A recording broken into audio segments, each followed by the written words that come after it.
Hi guys! For today's video, pag-usapan natin kung anong motor ang para sa'yo. Gixxer 155 ba o GSX-S 150? Tara! Mga idol, kung nasa stage kayo ngayon na na-eliminate nyo na yung iba nyong mga pinagpipili ang motor at nasa dalawa na lang ang inyong choices. Ito nga ang Gixxer at GSX-S 150. Well, congrats dahil yan dalawang motor na yan, sa totoo lang, yan ang pinakasulit sa kanilang segment na 150, 155cc. Pinakasulit hindi pinakamura, maraming mas mura eh. Pinakasulit, ibig sabihin maganda yung kanilang price to performance ratio. Kagaya ng halimbawa, yung MT-15 at saka yung GSX-S 150. Halos same lang yan ng performance pero yung price niya napakalayo. Almost 40,000 yung difference nila. So yung GSX-S, sulit na sulit yan. Ito rin namang Gixxer sa halaga niya na ganyan. Marami rin siyang halos kapresyo dyan sa market na kung i-analyze mo, mas sulit talaga yung presyo niya kumpara sa ibang motor. So ayun na nga, dalawa na lang yung pinagpipilian mo ngayon. Tutulungan kita mag-decide. Pero syempre may konting bias ako dito sa Gixxer kasi ito na yung pinili ko. Pero syempre itatry natin yung best natin para maging objective. So simulan natin sa GSX-S 150. So bakit GSX-S ang dapat mong piliin? Nakadepende yan sa kung anong klase kang rider, kung ano yung mas priority mo. So kung ang priority mo performance, mag GSX-S 150 ka na. Kasi yan ang talaga. Yan ang pantapat ng Suzuki sa Yamaha MT-15 at saka sa Yamaha XSR. Pero medyo classic yun Pero same lang din naman ang engine yan. Yan ang ka-level ng performance nila kasi yan ay DOHC at saka 4 valves liquid cooled. Katulad yan ng MT-15 pagdating sa specs pati sa top speed na nasa 139, 140. Halos pareho lang sila pero yung price nila malayo. So sobrang sulit ng GSX-S 150. Grabe, sa displacement niya na 150cc kaya niyang tumakbo ng 140. So halos lahat ng underbow na yan na matutulin gaya ng Raider at Sniper at saka yung Supra GTR ng Honda, kayang-kaya mong habulin at lagpasan pa yan. So para sa mga performance oriented talaga, as in yun ang priority mo, mag GSX-S 150 ka kasi sa Gixxer, ang top speed ng Gixxer ay nasa 120. So kulang talaga yan. Baka hindi mo abutan yung Sniper pa lang. Ngayon, ano magiging disadvantage mo sa GSX-S? Simulan natin yung upuan. Medyo manipis siya. Tapos yung upuan ng angkas napakataas. Tapos manipis din.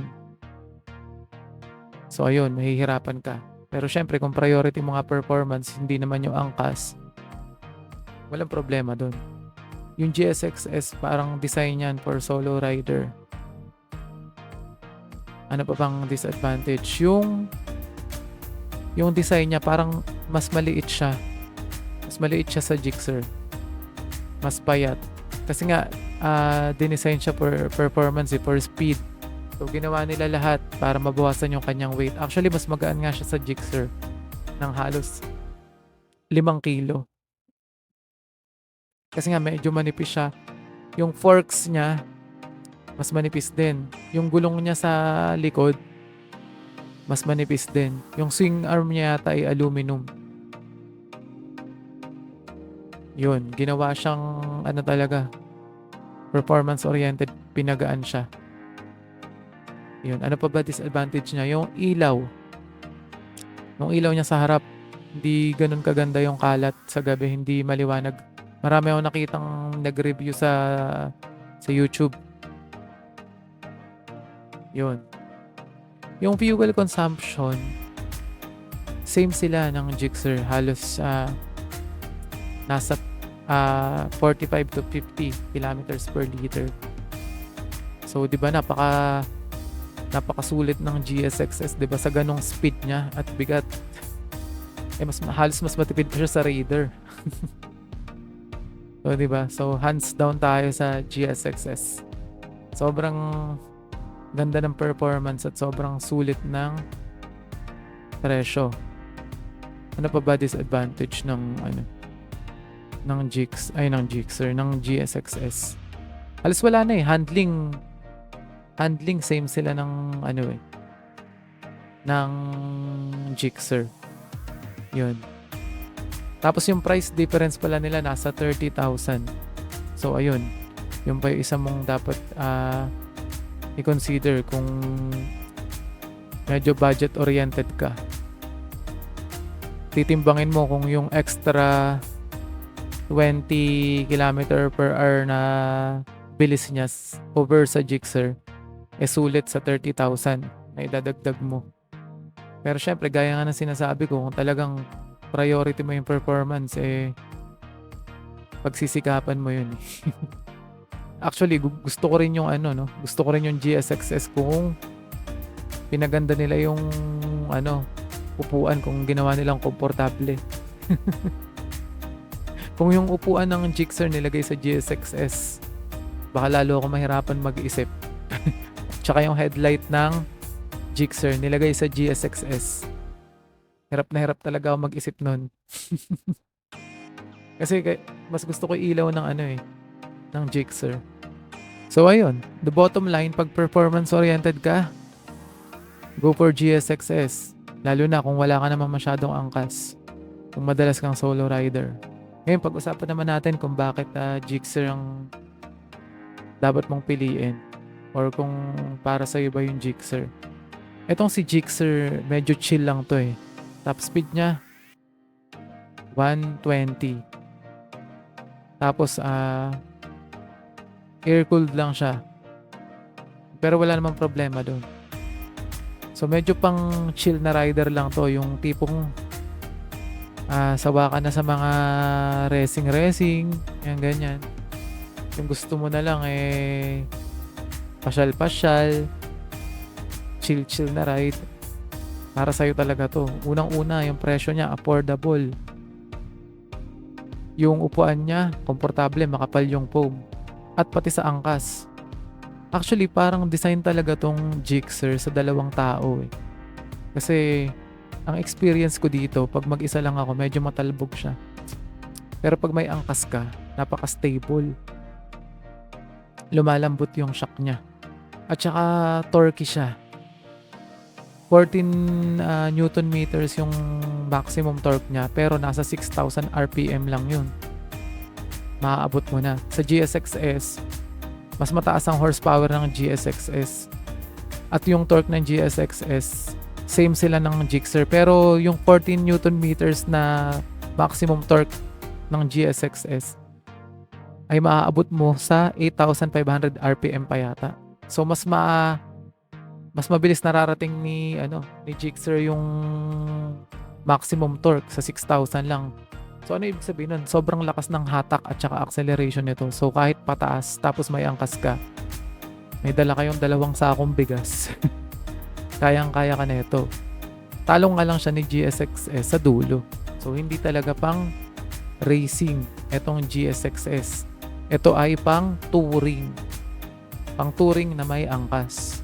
Yan, kung ganyang klase kang rider, mag-Gixxer ka na.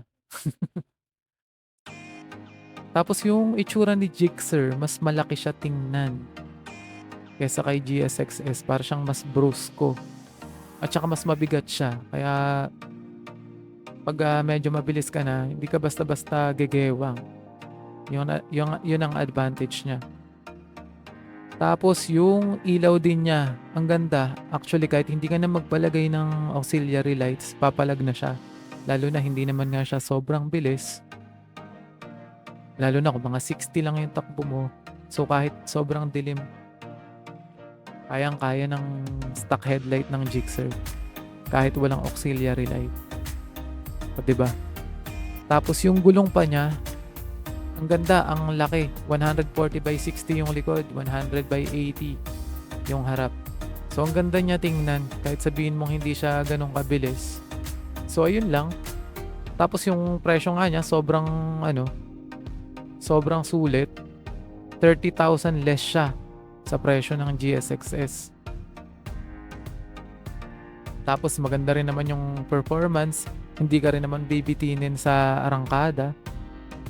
Wala ka lang masyadong dulo, pero dito sa NCR actually hindi mo naman siya magagamit yung dulo eh. Pag uuwi ka lang naman ng probinsya, yung pag medyo open highway. Pero hindi ka naman lagi magpapatakbo ng 140. Madalas ang takbo mo pag nasa province 80. Tapos minsan pag nagsasagad-sagad ka 100. So kung ganong tipong rider ka lang na chill, talagang Gixxer ang para sa'yo. Tapos yung fuel tank pala, nakalimutan ko. Ang fuel tank ng GSX-S ay 11 liters lang. Si Gixxer 12. O di ba may lamang pa siya, no? Mas mura na nga siya, mas malaki pa yung tangke niya.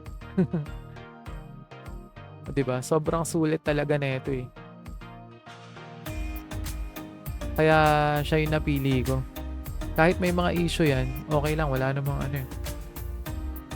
namang perfectong motor eh. Tsaka so far, hindi ko pa naman na-experience yung mga nakikita kong issue na madalas nilang pinopost sa mga Gixxer group. So, ayun lang. Sana nakatulong ako sa decision making ninyo. So, ulitin lang natin, no? Bottom line, pag performance oriented ka, go for GSX-S. Pag chill ride ka lang, go for Gixxer. Pero dito sa dalawang motor na to, you can't go wrong. Kahit alin dyan ang piliin ninyo, sobrang sulit niyan. Sa price to performance ratio, hindi kayo magsisisi alin man dyan sa dalawang motor na yan ang piliin ninyo. Nga pala, no, sa mga may balak dyan na